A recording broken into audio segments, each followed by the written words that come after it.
안녕하세요.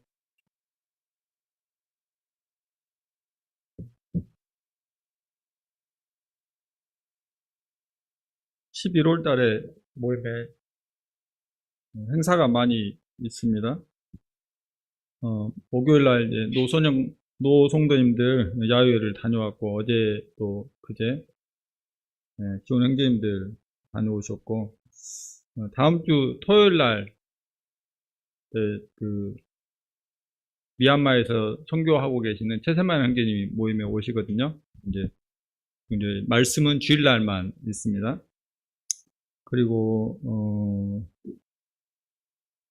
18일 그 다음 주 토요일입니다. 그 다음 주 토요일은 청년들과 학생들을 이렇게 이제 대상으로 성경에서 말하고 있는 이성 교제에 대해서 토요일 오후 2시부터 6시까지 하고, 그 다음에 주일날 말씀도 2시간이 준비되어 있어요. 그 기린노교회 송영기령님이 오셔가지고 말씀해 주실 겁니다.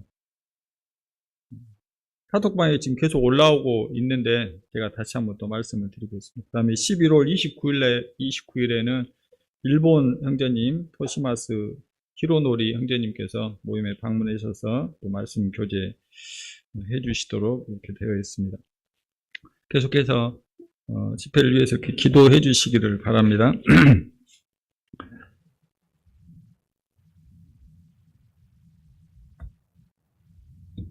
제가 PPT 잘 사용을 안 하는데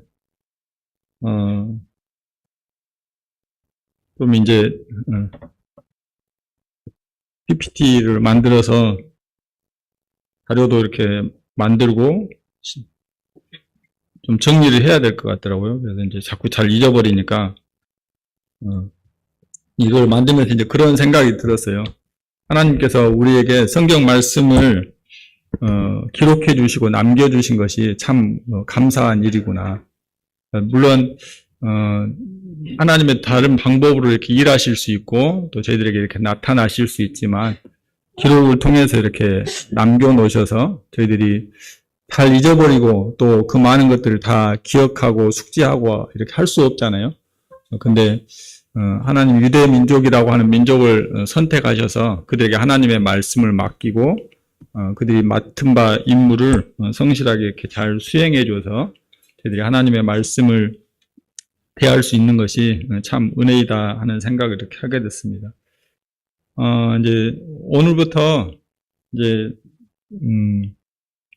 저희가 이제 성도님들의 삶에 있어서 저희들이 하나님의 말씀 안에서 이렇게 잘 자라가야 될 부분에 대해서 지난번에 이렇게 말씀을 드렸고, 그래서 이제 교회 양육부 한다고 이렇게 말씀을 드렸잖아요.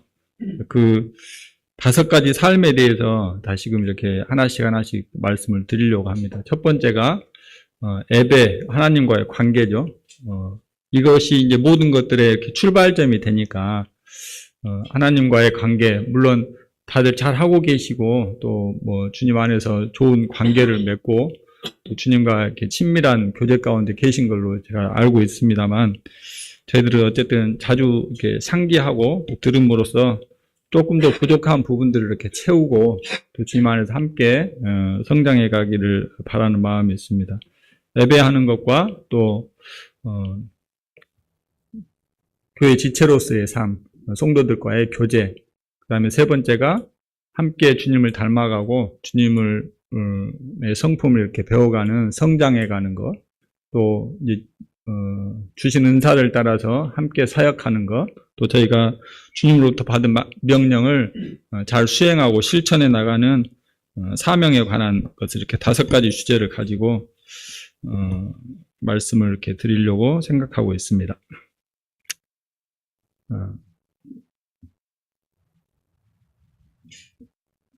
이번에 이제 노년부 야외를 저도 이제 모처럼 만에 따라갔어요. 계속 참석을 못해서 마음에 이렇게 부담이 있었는데, 따라가서 이렇게 이제 노을을 보니까, 그런 생각이 이렇게 들더라고요. 예쁘죠? 노을 보면. 근데, 네? 노을이 아니라 단풍. 이걸 계획하고 했으면 굉장히 머리가 좋은 거고, 그렇지 않으면 제가 지금 헛소리를 하고 있는 단풍. 색깔은 비슷하잖아요. 노을이나 단풍이나. 네. 단풍을 보면서 이렇게 그런 생각이 들었어요. 그러니까 나이가 들어가는 것은 늙어가는 것이 아니고 하나님 앞에서 이렇게 아름답게 물들어가는 것이다. 그래서, 우리의 시선과 하나님의 시선이 이렇게 참 많이 다른 것을 생각하게 되고, 하나님이 어쨌든 이걸 인생을 그렇게 설계해 놓으셨잖아요. 저희들의 시선으로 보면 죄송합니다만 나이가 먹어가고 늙어가면 좀 쭈글쭈글해지고 볼품도 없고 막 잔소리도 많아지는 것 같고 이제 그런 것 같은데 하나님이 이렇게 어쨌든 설계하셨잖아요. 근데 그런 삶을 이렇게 지켜보니까 정말 그 삶의 모든 세파를 다 견뎌내시고 또 지금까지 이렇게 서 계시는 지금까지 있는 모습을 보니까 어쨌든 되게 이렇게 존경스러운 마음이 들었어요. 물론 사람 누구나 다 연약한 부분이 있고 약점이 있죠. 완전하지 않지만 나름대로 최선을 다하는 그런 삶들을 이렇게 살아오신 것에 대해서 또 하나님이 자신에게 주어진 삶에 충실하게 이렇게 그런 사람들을 다 견뎌오신 것에 대해서 이렇게 감사하는 마음이 있었습니다. 이렇게 아름다운 단풍이 들기까지 이 나무들은 얼마나 많은 역경을 견뎌야 했겠어요. 추운 겨울도 겪어야 되고 또 뜨거운 여름도 겪어야 되고 비바람도 견뎌야 되고 근데 모치님들 부치님들 뭐 이루 다 말하실 수 없겠지만 그 많은 세월들을 그렇게 견뎌오신 것에 대해서 참 이렇게 감사하는 마음이 되었고 나도 저런 모습을 이렇게 견뎌낼 수 있을까, 버텨낼 수 있을까 하는 생각들을 태워줬고, 이제 짭게는 12월이 이제 곧 다 금방 오잖아요. 그래서 올해 저희가 여호와를 알자, 힘써 여호와를 알자 이렇게 교회 주제 제목 비전을 제시하고 했는데 이것을 잘 마무리해야 될 이제 단계가 온 것 같다 그런 생각이 들었고. 또 나의 노년은 어떻게 하나님 앞에서 물들일 것인지 지금 학생 청년들은 실감이 잘 안 나겠지만 어쨌든 그런 것들을 미리 준비하고 저희가 하나님 앞에서 아름다운 삶을 이렇게 설계해가면 좋겠다 하는 생각을 잠시 해보게 됐습니다. 주제하고는 상관없는 이야기를 했습니다. 예배하면 어떤 생각이 드세요? 예배 떠오르는 것들 있으면 말씀해 보세요. 진영아, 예배하면 웃음이 나와?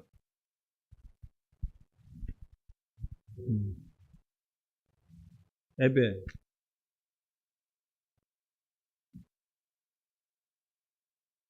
별 생각이 없으신가요? 제가 익숙치 않죠. 대답하는 것이 익숙치 않아서. 대답을 해 주셔야 되는데. 지문아, 예배하면 졸려?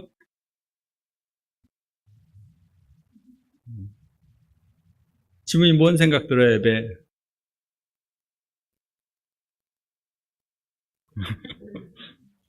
미안하다, 내가.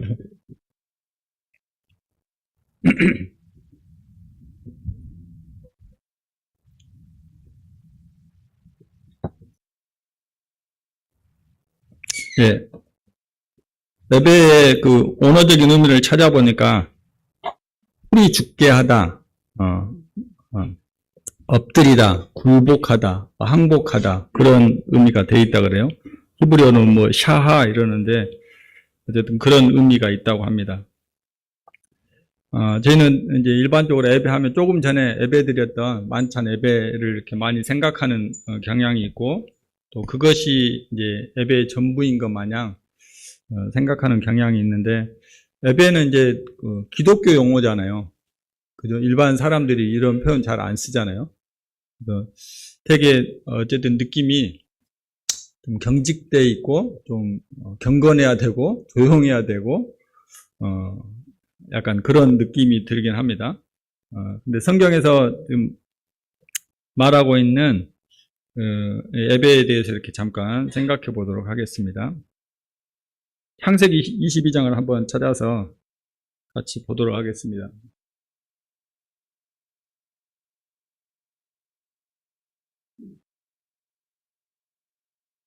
창세기 22장 1절부터 14절까지입니다.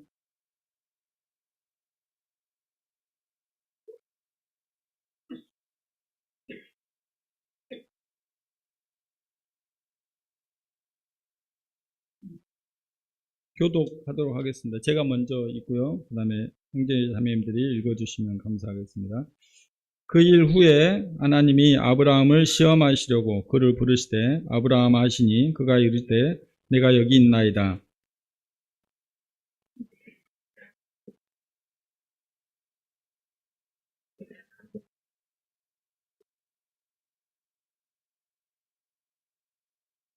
아브라함이 아침에 일찍이 일어나 나귀의 안장을 지우고 두 종과 그의 아들 이삭을 데리고 번제에 쓸 나무를 쪼개어 가지고 떠나 하나님이 자기에게 일러주신 곳으로 가더니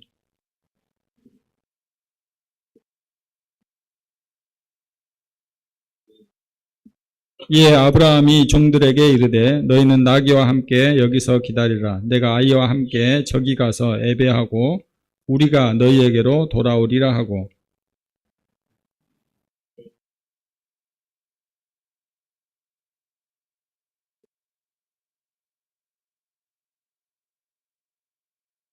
이삭이 그 아버지 아브라함에게 말하여 이르되 내 아버지여 하니 그가 이르되 내 아들아 내가 여기 있노라. 이삭이 이르되 불과 나무는 있거니와 번제할 어린 양은 어디 있나이까.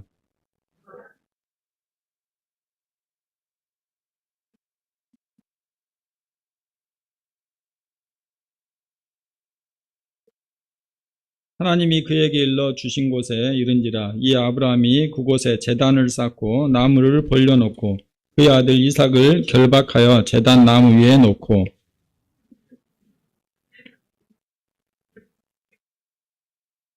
여호와의 사자가 하늘에서부터 그를 불러 이르시되 아브라함아 아브라함아 하시는지라. 아브라함이 이르되 내가 여기 있나이다 하매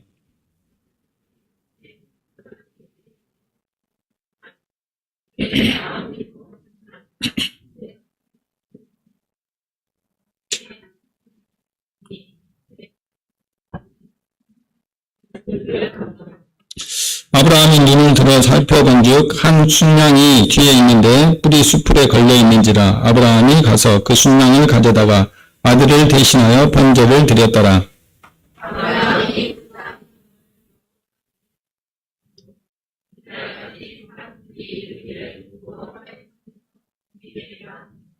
네, 감사합니다. 제가 이 본문을 찾게 된 것은 성경에 에베라고 하는 단어가 가장 처음 사용된 곳이 이곳입니다. 5절에 보면 이에 아브라함이 종들에게 이르되 너희는 나귀와 함께 여기서 기다리라. 내가 아이와 함께 저기 가서 예배하고 우리가 너희에게로 돌아오리라 하고 이렇게 말씀하고 있습니다. 예배를 정리해보면 성경에 나타나 있는 예배의 모습을 이렇게 정리할 수 있습니다. 먼저 하나님만으로 즐거워하는 삶이 예배이다. 하박국 3장 18절에 보면 나는 여호와로 말미암아 즐거워하며 나의 구원의 하나님으로 말미암아 기뻐하리로다. 또 두 번째는 하나님만으로 만족하는 삶이 예배입니다. 시편 23편 1절 말씀에 여호와는 나의 목자시니 내게 부족함이 없으리로다. 세 번째, 하나님의 주권을 인정하는 삶이 예배입니다. 요한복음 20장 28절에는 도마가 대답하여 이르되 나의 주님이시오 나의 하나님이십니다. 창세기 5장 24절에 에녹이 하나님과 동행하더니 하나님이 그를 데려가심으로 세상이 있지 아니하더라. 히브리서 11장 5절에는 에녹은 옮겨지기 전에 하나님을 기쁘시게 하는 자라는 증거를 받았다 하는 말씀을 통해서 볼 때 온 삶을 통해서 하나님과 동행하는 삶이 예배인 것을 우리가 알 수 있습니다. 그 다음에 에베소서 5장 10절에서는 주를 기쁘시게 할 것이 무엇인지 너희가 시험해보라 이렇게 하나님 말씀하고 있습니다. 그래서 하나님께 기쁨을 드리는 삶, 기쁨을 올려드리는 삶이 바로 예배인 것을 성경에 나타나 있는 예들을 통해서 저희가 확인할 수 있습니다. 여기 본문에서 본 것처럼 이 5가지의 것이 아브라함에게서 그 10년 가운데 이루어지지 않았다. 물론 이렇게 표현이 되어 있는 건 아닙니다. 그렇게 이루어지지 않았다면 그는 이삭이라고 하는 이 독자를 하나님 앞에 드릴 수가 없었을 것입니다. 이것을 하나님이 에베라고 하는 단어를 여기에 사용하시면서 이 본문을 이렇게 말씀하고 있어요. 그리고 1절에서는 아브라함을 시험했다, 시험하시려고 이렇게 표시가 되어 있거든요. 그래서 하나님은 예배하는 삶을 통해서 우리의 신앙을 테스트해 보시는 것 같아요. 여기 시험이라는 단어도 성경에 이 부분이 가장 처음 언급이 된 부분입니다. 그래서 정말 너가 나와의 관계 속에서 너의 모든 삶을 드릴 수 있는지를 확인하기 위한 것을 통해서 하나님이 예배를 이렇게 말씀하고 있습니다.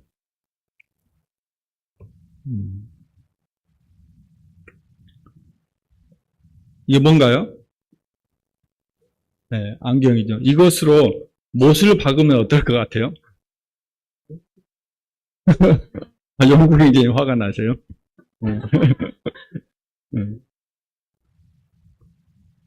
안경의 용도가 뭔가요? 유진이 뭐? 오, 박수 한번 쳐주세요. 와. 유진이 이렇게 똑똑해요. 야. 눈이 안 좋은 사람들이 앞을 잘 보기 위해서 쓰는 것이 안경이죠. 안경은 그럴 목적으로 만들어진 것이죠. 이걸 가지고 못을 박는다든지, 또 여기에다 뭐 그림을 그린다든지 그런 용도로 사용하면 어떻겠습니까? 어처구니가 없겠죠. 예. 역시 반응이 별로 없으시네요. 자, 요거는요. 예, 자전거는 무슨 용도로 사용하죠? 현준이가 손을 들었어요. 네, 현준이 일어나서 이야기해 보세요.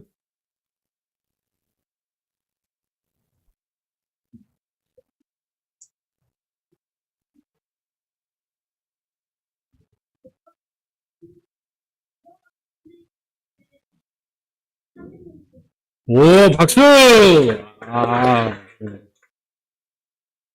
네, 맞아요. 근데 자전거를 못질하는 데 쓰면 어떻겠어요? 자전거 가지고 이렇게 못을 박으면 어떨 것 같아?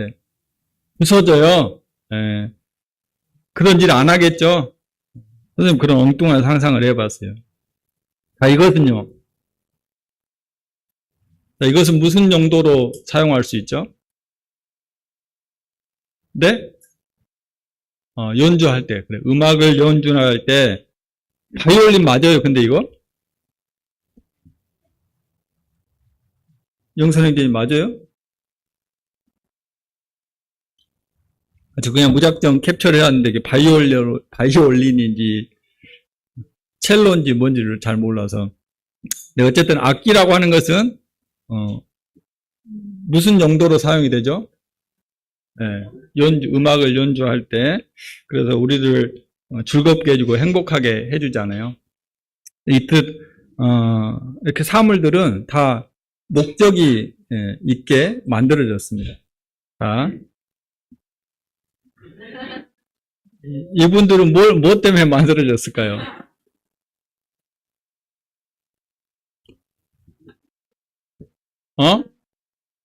사랑하기 위해서, 역시 유진이 똑똑한, 살아가기가 아니고 사랑하기죠? 몇몇 선생님들이 빠지긴 하셨는데, 이분들을 왜 하나님이 만들어 놓으셨을까요? 네?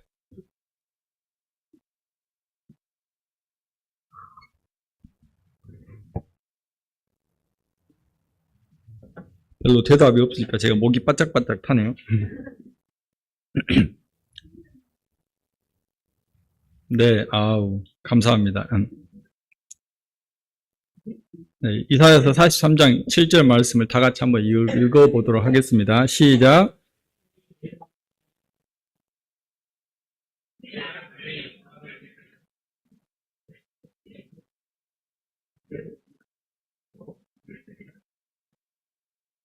네.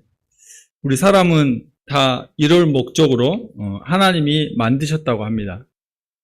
하나님께서 자신의 영광을 위해서 우리를 창조하셨다. 그리고 나를 부르셨고 내가 너희를 지었다 이렇게 말씀하고 있는데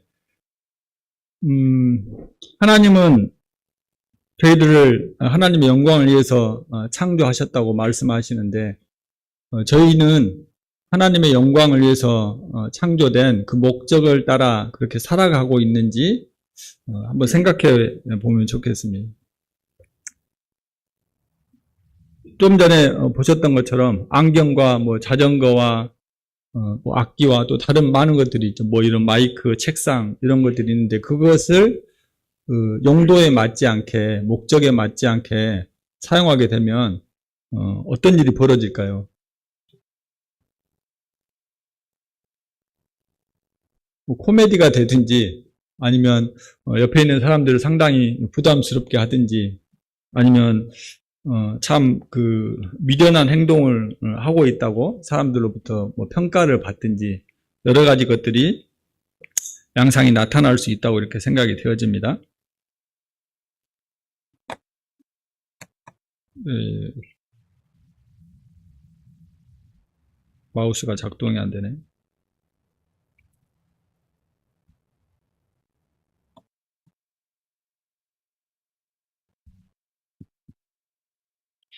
네. 어쨌든 우리가 자신이 만들어진 목적, 자신이 존재하는 목적, 내가 살아가는 이유 이런 것들에 대해서 깊이 생각하지 않고 또 그것에 의미를 두지 않으면 우리의 삶의 방향은 상당하게 엇나가고 잘못될 수 있습니다. 또 때로는 삶이 상당히 무료하고 재미없어지겠죠. 그리고 내가 왜 살아가는지도 불분명하기 때문에 극단적인 사람들은 때로는 삶을 포기하기도 합니다. 왜? 의미가 없으니까요. 그냥 마냥 죽는 것이 아니 사는 것이 의미가 없으니까 그냥 죽으면 끝이라고 하는 이런 생각 때문에 그렇게 하는 경우도 있습니다. 그래서 우리가 이 목적을 상실한다고 하는 것, 내가 만들어진 이유, 내가 존재하는 이유를 상실한다고 하는 것은 어쩌면 내 삶에 있어서 가장 중요한 것을 잃어버린 것일 수 있다. 반대로 내가 목적하는 바, 내가 존재하는 것을, 이 목적을 분명하게 찾고 그것을 따라 살아가는 삶은 세상에서 가장 의미 있는 삶을 살아가는 것이라 이렇게 생각할 수 있을 것 같습니다. 목적을 상실한다고 하는 것은 우리에게 단적으로 말씀드리면 하나님이 나를 하나님의 영광을 위할 자들로 선택했는데 내가 이제 내 삶의 주인이 돼서 하나님의 영광은 뒤로 한 채 나의 영광을 위해서 나 자신의 유익을 위해서 살아가는 삶을 살아가게 되는 것이겠죠. 그래서 애배하는 삶이 반대하는 삶을 살아가게 될 것입니다. 오직 하나님으로 즐거워하는 삶이 아니라 나의 즐거움, 그래서 새로운 즐거움들을 찾게 될 것입니다. 오직 하나님만으로 만족하는 삶을 살지 않기 때문에 우리는 자꾸 터진 웅덩이들을 파서 나를 만족시키려고 애쓰는 삶을 살아가게 될 것입니다. 또 하나님의 주권을 인정하지 않기 때문에 내가 주인이 되어서 내 삶의 모든 방향과 결정을 스스로 결정하고 그것을 쫓아가는 삶을 살아가게 될 것이라고 생각이 되어집니다. 또 오직 하나님을 기쁘게 하는 것보다 나의 기쁨, 나의 만족이 중요한 거죠. 나의 즐거움이 훨씬 중요하게 되는 것입니다.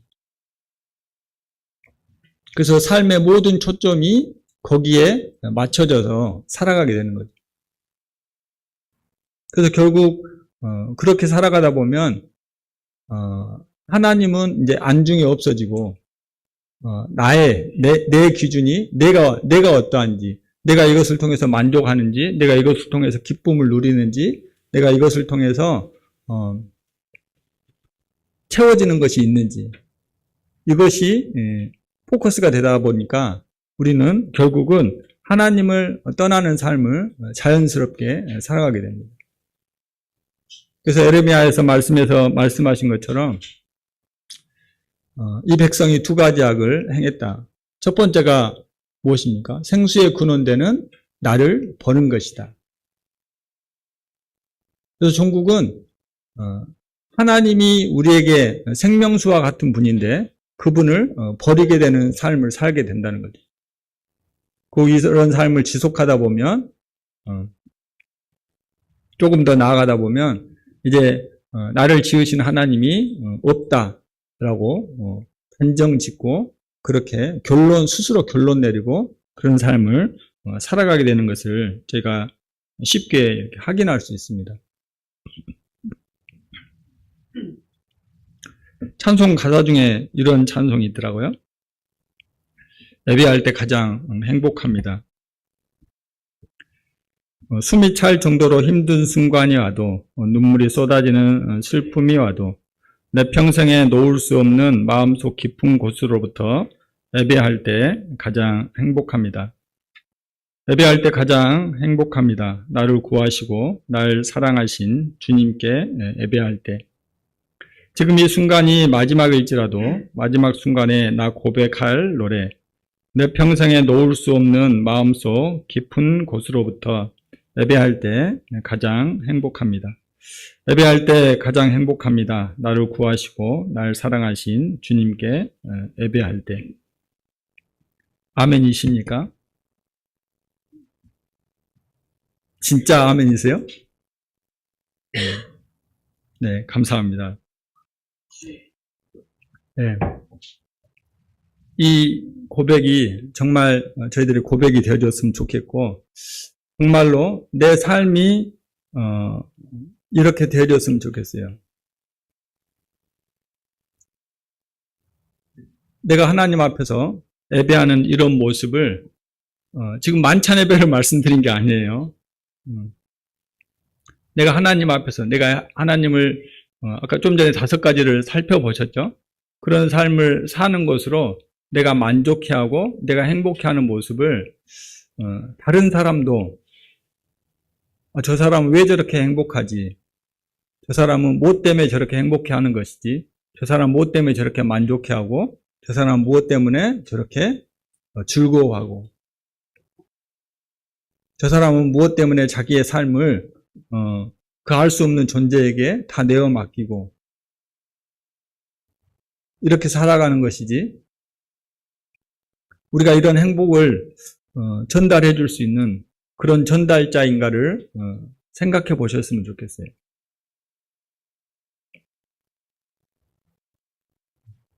죄송합니다만 우리 자녀들이 우리가 예배하는 모습을 통해서 엄마 아빠는 하나님을 예배할 때 가장 행복해 보여. 이런 말이 나왔으면 좋겠어요. 우리 성도님들은 하나님을 예배하는 모습을 볼 때 정말 만족해하는 것이 너무나 느껴져. 도대체 거기 안에 무슨 비결이 있는 걸까? 그러면 우리 아이들이 이런 모습을 보고 자라간다고 하면 그들이 쉽게 하나님을 떠나갈 수 있을까요? 그들이 쉽게 예배하는 삶에 지루하다거나 재미없다거나 따분하다거나 마지못해 앉아있는 그런 시간으로 받아들여질 수 있을까요?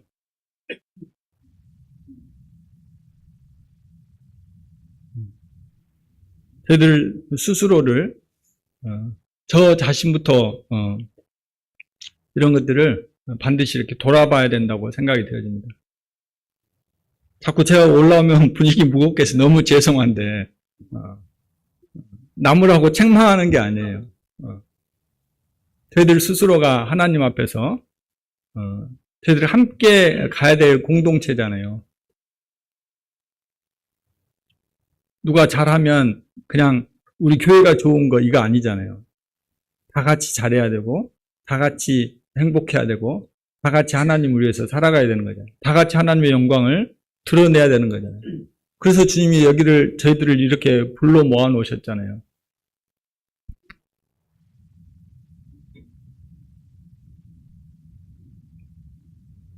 그래서 우리 삶 속에서 정말 가식적이지 않고 보여주기식이 아니라 예배할 때 가장 나는 행복합니다. 그렇게 말할 수 있어요. 고백할 수 있어요. 찬양 가사를 저도 많이 불렀습니다. 근데 우리의 삶의 모습도 정말 이렇게 되어지면 좋겠다. 물론 완전하고 완벽할 수 없을 거라는 걸 너무 잘 알고 있습니다. 그러나 저희가 그것을 위해서 나아가는 것과 나는 안 돼 하고 좌절하는 것은 분명하게 다른 차이가 있다고 생각이 되어져요. 그래서 우리의 다음 세대들에게 정말 나는 하나님을 예배하는 삶을 살 때 가장 행복하다고 하는 것을 가르치는 게 아니라 본을 보여야 된다고 생각이 되어져요.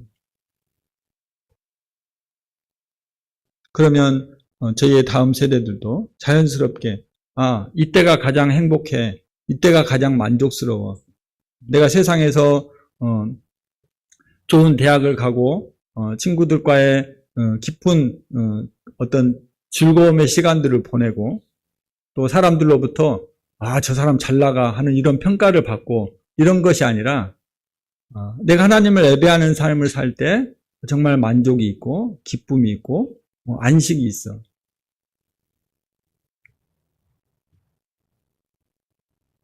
그런 것들이 실제적으로 저희들의 삶 가운데 나타나지기를 함께 생각하게 됩니다. 그럼 하나님 앞에 어떻게 예배 드릴 수 있는지를 생각해 보겠습니다. 예배의 중심은 하나님께 나를 드리는 것입니다. 좀 전에 살펴본 것처럼 예배는 우리가 생각하는 좀 전에 드린 것처럼 만찬 예배가 전부가 아니에요. 5가지를 살펴봐도 우리의 삶 속에서 그런 것들이 묻어나야 되는 거잖아요. 만찬 예배 1시간 드렸다고 해서 내가 하나님 앞에 예배 드리는 게 아닙니다. 3가지 것을 가지고 함께 교제를 해보기로 원합니다. 하나님 앞에 나를 드리는 것이 예배의 중심인데 나는 그럼 나를 어떻게 드릴 수 있겠는가? 또 나를 어디에서 드릴 수 있겠는가? 나를 드리기 위해서 준비해야 될 것은 무엇인가를 한번 살펴보도록 하겠습니다. 로마서 12장 1, 2절 말씀을 같이 보겠습니다. 너희 몸을 하나님이 기뻐하시는 거룩한 산 제물로 드려라. 이는 너희가 드릴 영적 예배니라. 너희는 이 세대를 본받지 말고 오직 마음을 새롭게 함으로 변화를 받아 하나님의 선하시고 기뻐하시고 온전하신 뜻이 무엇인지 분별하도록 하라. 여기 보면 너희 몸이라고 이렇게 말씀하고 있습니다. 너희 몸을 하나님이 기뻐하시는 거룩한 산 제물로 드려라. 이것이 영적 예배다. 옛날 구약 시대 때는 산 제물을 드렸어요? 죽은 제물을 드렸어요? 산 제물? 죽여서 드려야 되잖아요. 또 드리래요. 우리의 삶을 통해서 내 육체를 가지고 내 삶을 통해서 하나님 앞에 실제적으로 내 삶이 제물이 되어지도록 하나님이 받으실 만한 제물이 되어지도록 드리라는 것입니다. 이것이 너희가 드릴 영적 뭐라고요? 예배다. 그럼 영적 예배를 어떻게 드릴 것인지에 대해서 2절에서 말씀하고 있습니다. 너희는 이 세대를 본받지 말고 오직 마음을 새롭게 함으로 변화를 받아서 하나님의 기뻐하시고 선하시고 온전하신 뜻이 무엇인지 분별해 봐라.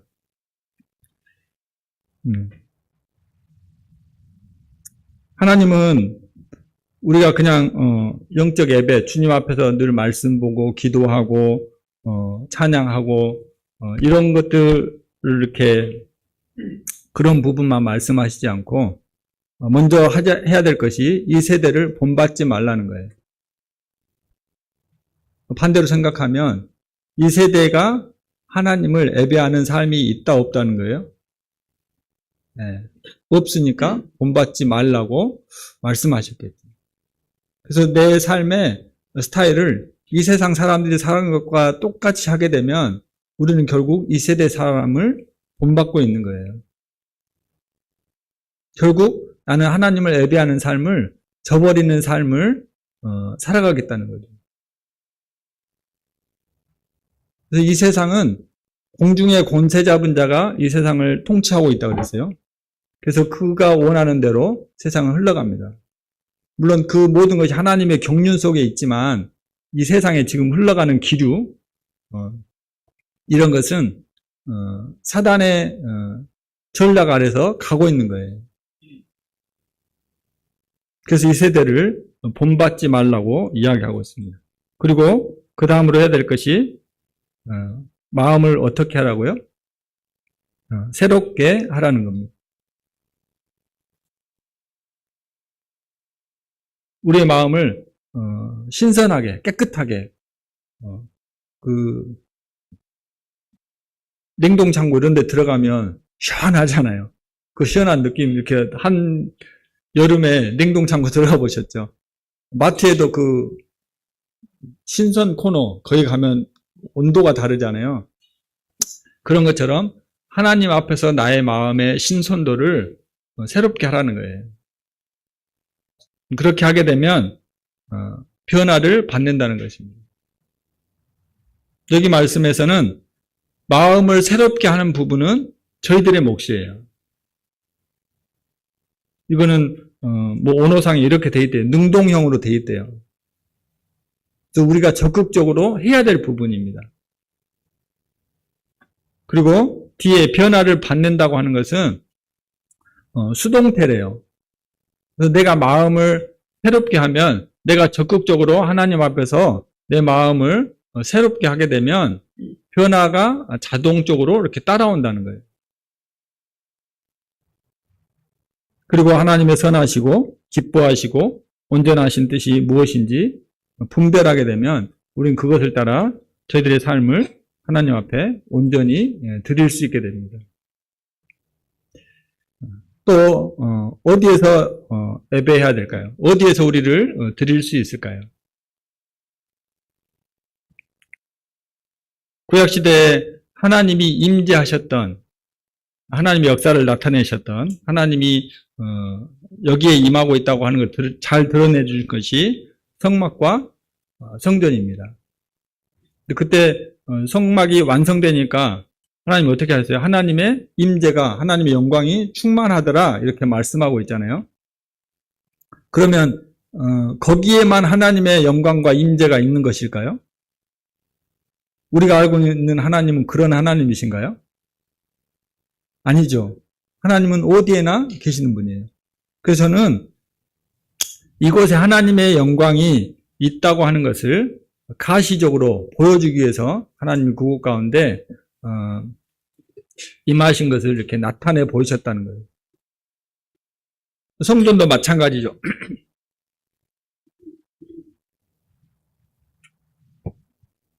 그래서 하나님이 성막과 성전에서 내가 이 하나님의 영광을 드러내는데 항상 단서를 달아두십니다. 너희가 말씀에 순종하면, 그렇지 않으면 내가 여기에서 영광을 떠나갈 것이다. 근데 하나님은 어디에나 계시는 것입니다. 창세기의 흐름을 봐도 그걸 저희는 잘 알 수 있습니다. 노아는 창세기 8장 20절에 하나님 앞에서 제단을 쌓았어요. 방주에서 내려와가지고. 아브라함은 베델과 아이 사이에 제단을 쌓습니다. 이삭은 부엘세바에서 제단을 쌓습니다. 야곱은 베델에서 하나님께서 명하신 그곳에 제단을 쌓았습니다. 여기에 공통적으로 나타나는 말씀들이 있는데 여호와의 이름을 불렀더라. 하나님 예배 자리에서 제단을 쌓고 하나님의 이름을 불러요. 그럼 우리는 어디에서 예배를 하나님 앞에 드릴 수 있을까요? 내 삶의 예배처는 어느 곳이 될까요? 네, 하나님이 저희들에게 허락하신 그곳이 저희들의 삶의 예배처가 될 것입니다. 하나님이 나에게 허락한 직장에서, 하나님이 나에게 허락한 학교에서, 하나님이 나에게 허락한 어떤 공간에서 우리는 하나님을 예배할 수 있습니다. 제단을 쌓는다고 하는 것은 그 흔적을 남기는 거잖아요. 그래서 이곳에서 하나님이 나에게 이와 같이 역사하셨습니다. 하나님 영광을 받으십시오.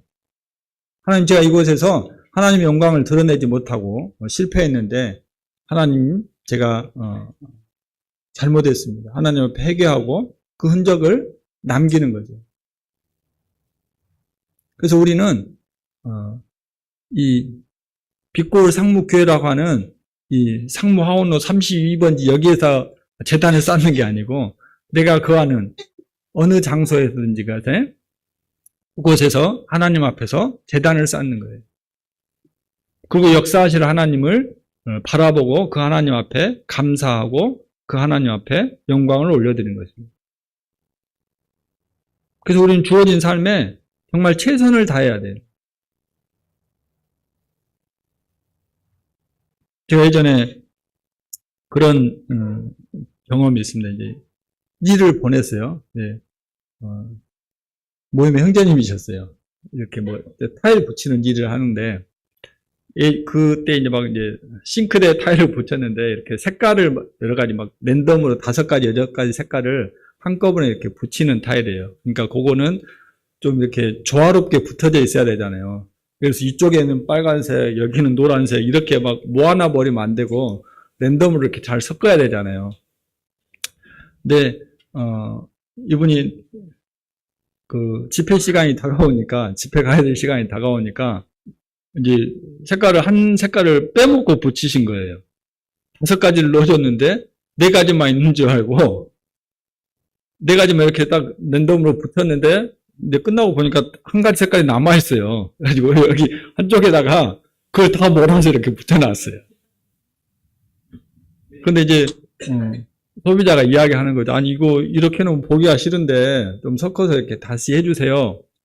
이렇게 이야기를 했는데, 그분이 어떻게 이야기했냐면, 제가 교회 가야 되니까 못해요. 그러고 나오셨어요.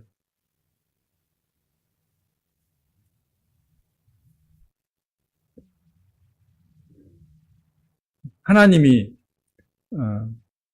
물론 제가 그때 상황을 정확하게 알 수 없고 그분의 마음을 제가 정확하게 알 수 없지만 그런 마음으로 집회에 참석해서 하나님의 말씀을 듣거나 예배드리는 모습을 하나님이 과연 기쁘게 받으실 수 있을까요?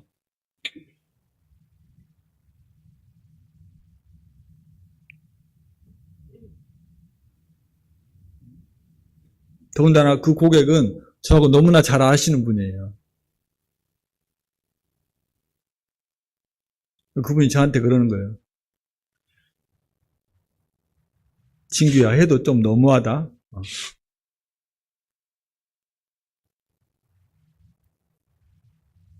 우리가 하나님을 예배하는 것이 무엇일까요?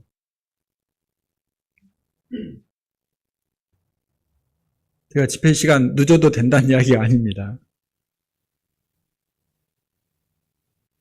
하나님을 예배한다고 하는 것은 모든 순간에 나에게 주어진 시간에 최선을 다해서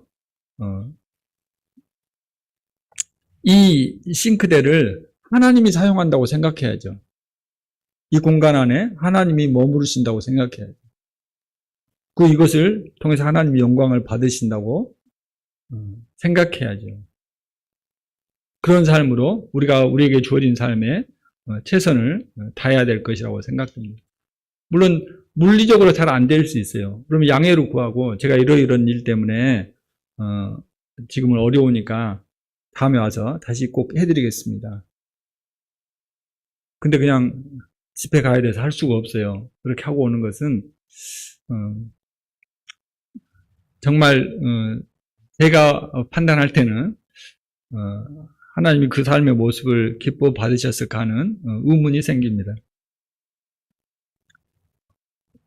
제가 가는 곳 어디든지 그곳에서 우리는 제단을 쌓고 주님의 흔적을 남기고 주님이 영광을 받으실 수 있도록 그런 삶이 실질적인 예배의 삶이라고 생각이 되어집니다. 우린 또 내가 예배를 위해서 무엇을 준비해야 되겠습니까? 마태복음 22장 37절에 이렇게 말씀하고 있습니다. 예수께서 가라사대 내 마음을 다하고 목숨을 다하고 뜻을 다하여 주 너의 하나님을 사랑하라. 이것이 크고 첫째 되는 계명이다. 하나님은 저희들에게 마음을 다할 것을, 목숨을 다할 것을, 뜻을 다할 것을 요구하고 계십니다. 사무엘하 6장에도 다윗이 온 힘을 다해서 하나님 앞에서 기뻐 뛰며 춤을 추었다고 하나님이 애써 이것을 기록해 놓으셨어요. 저희들은 하나님을 예배하는 일에 이 모든 것을 다 쏟아야 된다고 생각이 되어집니다. 하나님이 이걸 요구할 만한 자격이 없으신가요? 우리 이렇게 다 하려면 죽을 것 같잖아요. 마음도 다해야 되고 목숨도 다해야 되고 뜻을 다해야 되고 온 힘을 다해서 하나님만 섬겨야 된다고? 죽을 것 같은데요. 하나님은 죽기까지 저희를 사랑하시고 죽기까지 저희를 섬기셨습니다. 우리에게 이것을 요구하는 것이 지극히 당연하고 합당한 일 아닐까요? 내가 하나님 앞에서 헌신한다고 하는 것, 내가 하나님 앞에서 교회를 위해서 봉사한다고 하는 것, 나의 물질을 조금 드린다고 하는 것, 하나님 앞에 이게 헌신입니까? 내가 하나님을 위해서 하는 것입니까? 아니면 하나님이 나에게 베풀어 주신 은혜에 보답하는 마음으로 하는 것입니까?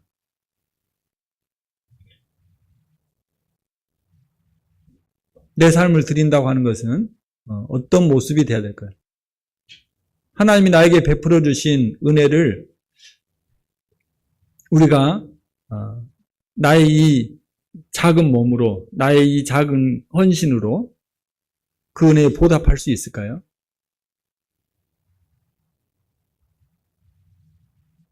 그리고 내가 하나님 앞에서 이렇게 헌신했습니다. 이야기할 수 있을까요?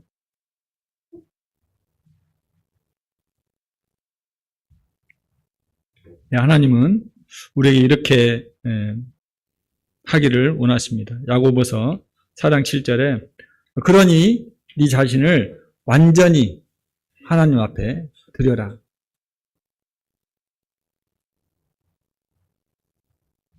우리를 굴복시키고 우리를 억압하고 우리를 억누르기 위해서 명령하신 게 아닙니다. 결국 우리가 이런 하나님을 예배하는 삶을 살 때 하나님에게 내 자신을 완전히 드리는 삶을 살 때 결국은 저희가 행복해요. 좀 전에 아멘 하셨잖아요. 예배할 때 가장 행복합니다. 아멘 하셨잖아요. 네, 하나님은 저희들 통해서 뭔가 받고 싶어서가 아니라 결국은 이것조차도 우리의 기쁨을, 우리의 행복을 위해서 하신다는 겁니다. 스탠리 존스라는 분이 이런 이야기를 했더라고요. 우리는 항복할 대상을 선택할 자유가 있다. 하지만 그 선택 뒤에 따라오는 결과들에 대해서는 자유롭지 못하다. 만약 당신이 그리스도께 항복하지 않으면 당신은 큰 혼돈에 항복하게 될 것이다. 뭔 말인지 이해가 가시죠? 내가 선택하는 건 자유입니다. 내가 이 시간에 게임을 할 건지 말씀을 볼 건지, 내가 이 시간에 드라마를 볼 건지 기도할 건지, 자유죠. 근데 내가 어떤 것에, 여기는 이제 항복이라고 되어 있는데, 어떤 걸 선택하냐에 따라서, 선택하는 것은 내 자유라는 거예요. 그런데 그 선택지에 따라오는 결과들은 나를 자유롭게 하지 못합니다. 제가 이것을 이렇게 바꿔봤어요.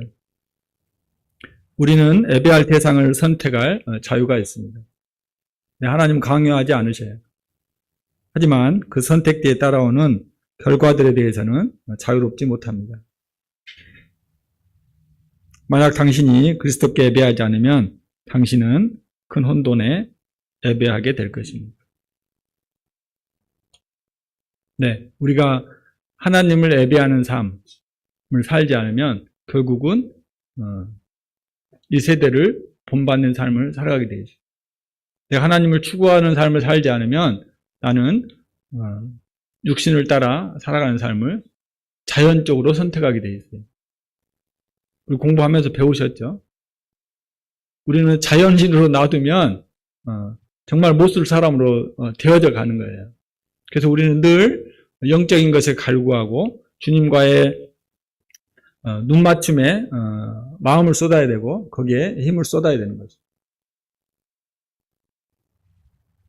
내가 예배하는 삶을 살고 있는지, 내가 정말 그리스도께 항복하고 복종했는지, 이것을 확인할 수 있는 좋은 방법은 내 삶의 원동력이 무엇인지를 확인하면 좋습니다. 나는 도대체 무엇 때문에 살아가고 있고 내 삶에 힘을 주는 것은 무엇인지, 나에게 기쁨을 주는 것은 무엇인지 확인해 보시기 바랍니다. 그리고 옆에 사람에게 물어보세요. 들을 마음으로 물어봐야 돼요. 들을 마음으로.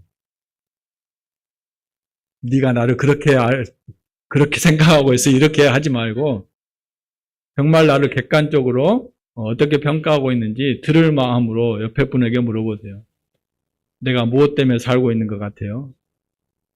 저도 자신이 없어서 저희 자매에게 못 물어봤어요. 오늘 저녁에 아마 이야기할 것 같아요.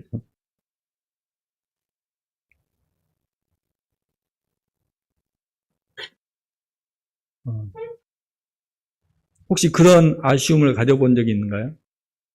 드리지 못해서 아쉬운 거. 우리 김용배 형제님이 자주 그러셔요. 기혼 형제님들 뭐든지 막 나눠주고 싶어가지고 과일도 있으면 갖다 열어놓고 과자도 열어놓고 막 드시라고 배부르다고 하는데도 아니 드시라고 막 계속 앞에다 갖다 놔요. 뭐든지 막 계속 드리고 싶은 거예요. 예전에 제가 그런 경험을 한 적이 있습니다. 오래된 일인데 그 서구청 앞에 예배당에 있을 때 그때 일이에요. 이런 간증을 했는지도 모르겠는데 기억이 잘 안 납니다. 이제 집회가 다 끝나고 저에게 오는 멤버들 몇 명 있어요. 어린 아이들이 삼촌하면서 오는 아이들 몇 명 있는데 한 아이가 그날 안 오는 거예요. 그리고 시무룩해 있어요. 그래서 엄마한테 가서 물어봤더니 얘가 집에서 형제님 주려고 뭘 가지고 왔다는 거예요. 뭔지는 모르겠어요. 먹을 거였는 것 같아요. 근데 오다가 버스 안에서 이거 떨어져 버렸대요. 그때 다 버스 타고 다녀가지고. 그래가지고 삼촌한테 이거 줘야 되는데 못 줘가지고 지금 마음이 너무 서운한 거예요. 그래가지고 이렇게 시무룩해 있어서 왜 그러냐고 했더니 말도 안 하고 저한테도 말을 안 하더라고요. 그래서 이제 엄마한테 가서 물어보니까 그런 것 때문에 형제님한테 이걸 못 줘서 그런 것 같다고. 제 마음이 너무 기쁘고 행복하더라고요. 뭐 아이가 가지고 와서 뭐 얼마나 큰 거 갖고 왔겠어요. 금 한 돈이라 갖고 왔으면 모르는데. 뭐 귤이나 과자나 뭐 이런 거 갖고 왔겠죠. 안 먹어도 뭐 크게 상관없을 거 아니에요. 근데 아이가 자기가 좋아하는 사람한테 뭔가 이거 주고 싶어 했다는 그 마음이 제 마음을 너무 행복하고 흡족하게 하더라고요. 하나님이 그러지 않을까 싶어요. 저희들이 하나님 앞에 드린들 그것이 무슨 유익이 있겠고 저희가 하나님 앞에서 범죄한들 하나님의 영광을 우리가 어떻게 해칠 수 있겠어요. 그러나 하나님은 어린아이와 젖먹이의 찬송을 온전하게 하셨다고 했잖아요. 황소를 드리는 것보다 진정한 노래를 기쁘게 받으신다고 하셨잖아요.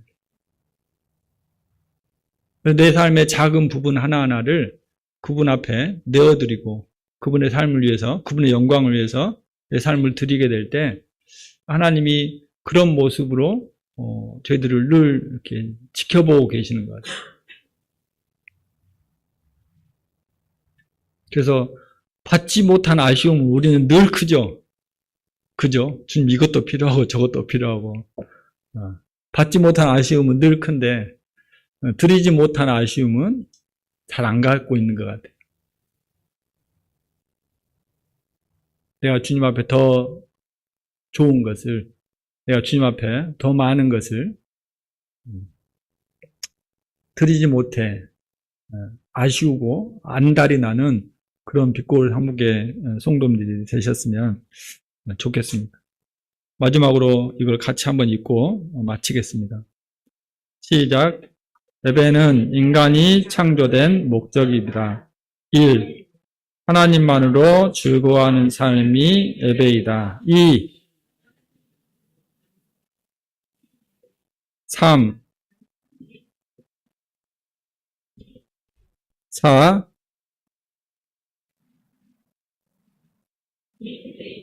5.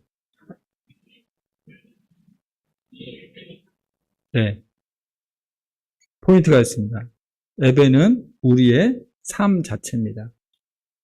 예배 시간이 아니고요. 만찬 예배 시간이 아니고 삶입니다. 삶.